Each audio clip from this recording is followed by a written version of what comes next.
What's going on, everyone? Welcome back to the channel. Once again, we're going to do another comparison between the OnePlus 7 Pro and actually against a phone that I recently just bought. It's the Samsung Galaxy S10e, and I would say if there's two phones that are probably competing against each other for the same market, it would probably end up being these two phones. I think the OnePlus 7 Pro is trying to get all the Galaxy S10e phones, like all the people who are going to buy that phone, even more than probably the iPhone XR people, because if you think about it, the iPhone XR is an iOS device. I feel like a lot more people are deciding between an iPhone XS or a XR than between a 7 Pro and a XR. But between these two, they're both running, Android. They both almost have the same features here and there. But surprisingly, the OnePlus 7 Pro is actually cheaper than the Samsung Galaxy S10e. So that begs the question, is the OnePlus 7 Pro worth it more than the Samsung Galaxy S10e? Or is the Galaxy S10e just that much better of a device? And does that equate that to the price itself? So let's go ahead and check that out. Now, the OnePlus 7 Pro, as we all know, just got released like a week ago. The Samsung Galaxy S10e came out in February, so just a couple months. And what I can tell you right now is in the hand, there is quite a bit of difference between the sizes, okay? The S10e has a 5.8-inch dynamic AMOLED display, is 1080p 438 pixels per inch, where the OnePlus 7 Pro has a fluid AMOLED 6.67-inch display that's 516 pixels per inch, and that resolution is 1440p. What I can tell you right now, just by looking at both these panels, I would probably honestly give the edge to the OnePlus 7 Pro, and that's coming from someone who loves Samsung Galaxy displays. I feel like 1080p is not bad. I feel like the Galaxy S5's display and all those other displays are good, but the OnePlus 7 Pro has a little bit of a trick up its sleeve, and that trick is actually the 90Hz refresh feature that you can enable within the settings, and that is something that I don't believe any Samsung Galaxy phone has right now, including the S10e. And what that basically does is that, I don't know how to explain it the best way, but it's like if you go through the screens and you maneuver through things and all that stuff, the animations are faster, and it seems like it's going at way faster frame rates than what the Samsung Galaxy S10e displays. So with the S10e and all these other phones, they're usually refreshed at a 60Hz refresh rate, but the OnePlus 7 Pro is 50% better than that. So it's pretty crazy to think, and it's hard to demonstrate that over the display, over like a phone screen or whatever you're watching this from. So you're just going to have to go through and just test it yourself. But that is one big thing right there.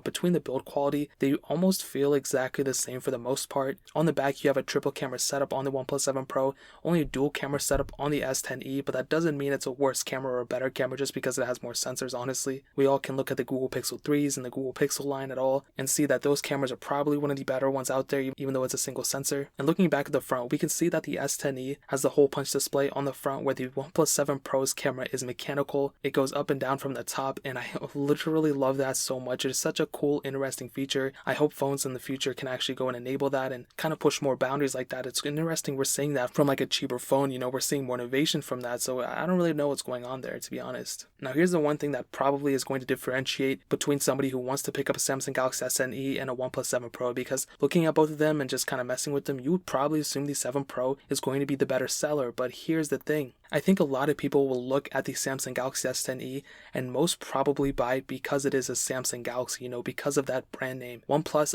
yes, in the tech community like myself and probably you know the OnePlus line is awesome and they're great phones and they're probably the best budget priced phones out there, but not a lot of people A, know about them, and 2, if they do know about them, it doesn't really have that brand name as something like a Samsung Galaxy. If you go to your friends, you say you have a OnePlus 7 Pro, they're going to be like, oh, that's whatever, okay, it's a cool phone, okay, mechanical camera, that's awesome. But if you go to your friends and say you have a Samsung Galaxy, that's a whole different, it's almost like comparing an iPhone to another phone, because again, a lot of people say, oh, the iPhone is the best phone out there and so expensive. But if you show up with a Google Pixel, even though that is a really good phone here and there, and a lot of people might look at that and be like, oh my god, why would you buy a Google Pixel? That's a waste of money. Nobody even knows what that is. So it's kind of a weird thing. I love the Google Pixels. I love iPhones equally. I love all phones equally, honestly. But in this case, I can totally see why somebody would pick up a S10e or why somebody wouldn't pick up a OnePlus 7 Pro just because of that brand name, which sucks, but it's just one thing we got to get through.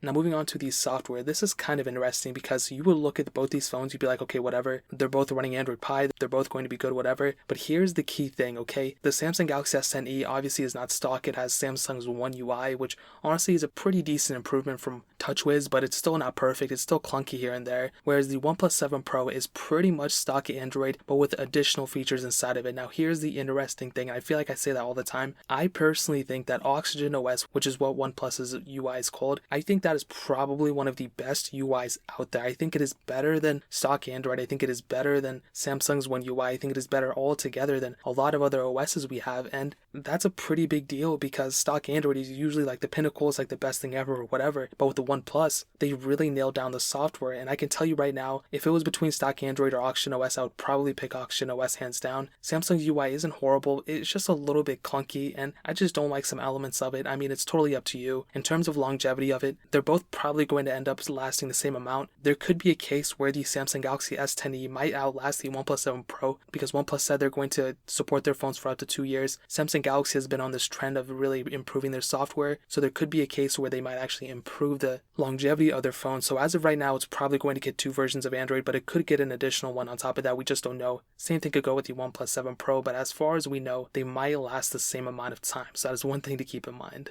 Now moving on to the performance side, now I'll tell you the specs and I'll show you the performance and speed test right now. So the Samsung Galaxy S10e has a Qualcomm Snapdragon 855 chipset, an octa-core CPU, an Adreno 640 GPU, and depending on the variant you get, you could get the 128GB model, which is the one I have with 6GB of RAM, or the 256GB option with 8GB of RAM. But I have the base model, which the OnePlus 7 Pro has a Qualcomm Snapdragon 855 chipset, an octa-core CPU, an Adreno 640 GPU, and again, depending on the variant you get, you could get the base model, which is 128GB with 6GB of RAM, or if you get the 256GB option, you can break that down into 2 parts, either the 8 or 12GB RAM option. Now what I can tell you from first-hand experiences and from the speed test you're seeing right now, the OnePlus 7 Pro hands down is the way better performer than the Samsung Galaxy S10e, even though they have the same Qualcomm Snapdragon 855, even though they have the same amount of RAM, and honestly they have the same octa-core CPU and even the same GPU. The OnePlus 7 Pro is a better performer, and I do probably attribute that a lot to the software itself because there's so much back-end stuff going with the Samsung Galaxy S10e, whereas the OnePlus 7 Pro just does not have that because it is mostly stock. So what I can tell you right now is with the Samsung Galaxy S10e, it's not a bad performer. I mean, it's definitely going to get you to point A to point B, but between these and showing you which one is faster, the OnePlus 7 Pro ultimately is a faster phone than the Samsung Galaxy S10e. Now moving on to the camera side of things. So as we said before, the OnePlus 7 Pro had a triple camera setup on the back. Its main sensor was 48 megapixels, then a 16 megapixel sensor, as well as an 8 megapixel sensor, and the S10e has a 12 megapixel sensor as well as a 16 megapixel ultra-wide sensor. What I can tell you right now, and again from first-hand experience, even though the OnePlus 7 Pro has the 48 megapixel sensor, which is way higher in megapixel count, and you can zoom in way more into a photo when you have ultra-wide and telephoto lens, all that good stuff, which the S10e also has, I would probably, honestly, this might surprise you, I might give the edge to the Samsung Galaxy S10e, and the reason I say that is because I feel like their enhancements of the photo, which might be just the filters they add or whatever the case is, I feel like with the S10e, it is just more of a photo that pops in my eyes, and I couldn't even attribute that only to the OLED display because the OnePlus 7 Pro also has an OLED display. I feel like the colors pop way more on a Galaxy S10e, whereas the OnePlus 7 Pro, I mean, it doesn't look washed out or anything, but I can definitely see that, there's some improvements that could be made to the photo. Honestly, if you're not comparing them side by side, or even if you don't care, you're probably not going to care about the camera. Like, it's not that big of a deal, it's not that big of a difference, but based off my usage, I would probably give the edge to the Galaxy S10e in my opinion. But with the front camera setup, like I said, the hole punch display on the S10e was pretty much like the biggest feature of it and the biggest change, but the OnePlus 7 Pro also has a humongous advantage here because of that mechanical front camera, so it goes up and down.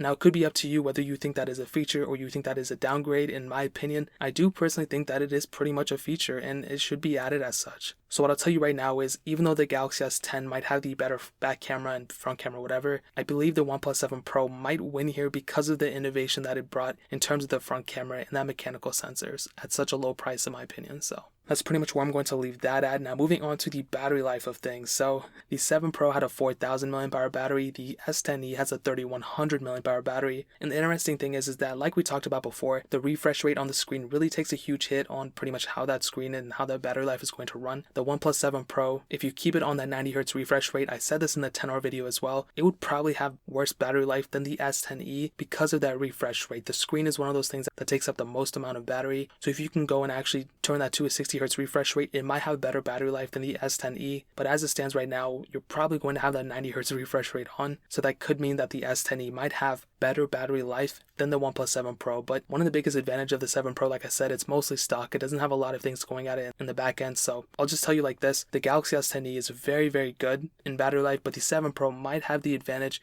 depending on which settings you keep it on. Now, to kind of top this whole entire review off, there's some key things I need to note. The Galaxy S10e does have, in my opinion, maybe a couple more features than the 7 Pro. It has wireless charging, which is super important. You know, if you're someone who relies on wireless chargers, the S10e might be your choice. Another thing, the S10e also has a micro SD card slot, where the OnePlus 7 Pro does not have that. So that's another key thing to note as well. So to kind of sum up this whole entire comparison, I mean, if you're on a budget and if you're between these two phones, honestly, in my opinion, I would probably pick up a OnePlus 7 Pro than a Galaxy S10e, because in my opinion, I feel like the 7 Pro is more of a package. It kind of brings more to the table, and even though the S10e might have better battery life here or there, it has wireless charging, it has a micro SD card slot, I think because you're paying technically less for a 7 Pro, that could mean that the S10e might be a little bit less of a good deal than if you were to pick up a 7 Pro. But if the S10e is the only phone you can get, or whatever the case is, then I would say go for it. It's not going to kill you to get it. But between these two, I would definitely say my choice between these would probably be the OnePlus 7 Pro. So that's pretty much it for this comparison. If you guys have any questions or anything, leave it down in the comment section below. Hit that like button, that'll mean so much, but definitely hit that subscribe button. Every single subscriber that we get really does count, so it'll mean so much if you guys could hit that. Also, check out the other links down in the description as well. My Twitter, my Instagram, my second channel. All those links are linked down below. I would really, really appreciate if you guys could check it out. But more importantly than everything else, I love every single one of you guys. Hopefully I'll catch you guys in the next video. Peace out till then.